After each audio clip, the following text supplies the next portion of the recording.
Microscopic জগতের এক রহস্যময় প্রাণী হল অ্যামিবা। এর কোনো নির্দিষ্ট আকার নেই যা একে অনন্য করে তোলে।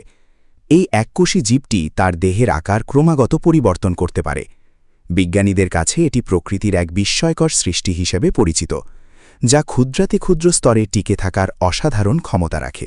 অ্যামিবার সবচেয়ে চমকপ্রদ বৈশিষ্ট্য হল এর ক্ষণপথ বা নকল পা। শরীরের প্রোটোপ্লাজমকে নির্দিষ্ট দিকে ঠেলে দিয়ে এরা এই বিশেষ অঙ্গ তৈরি করে। এই ক্ষণপথ ব্যবহার করে এরা অত্যন্ত ধীর গতিতে চলাফেরা করে। এই প্রক্রিয়াটি কেবল চলাচলের জন্যই নয়, বরং শিকার ধরার ক্ষেত্রেও একটি কার্যকর কৌশল হিসেবে কাজ করে। অ্যামিবা যখন কোনো খাবার খুঁজে পায়, তখন সে তার ক্ষণপথ দিয়ে খাবারটিকে চারপাশ থেকে ঘিরে ফেলে। এরপর খাবারটিকে নিজের শরীরের ভেতর গিলে ফেলে, পরিপাক করে। এই শিকারী পদ্ধতিটি অত্যন্ত নিখুঁত এবং কার্যকর।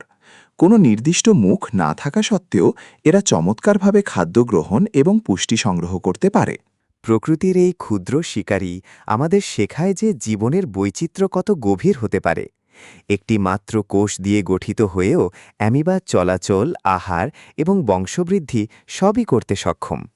ক্ষুদ্র এই জীবের কার্যকলাপ আণুবীক্ষণিক স্তরে জীববিজ্ঞানের এক অনন্য উদাহরণ হিসেবে বিদ্যমান। অ্যামিবার এই অদ্ভুত জগৎ সত্যিই বিস্ময়কর।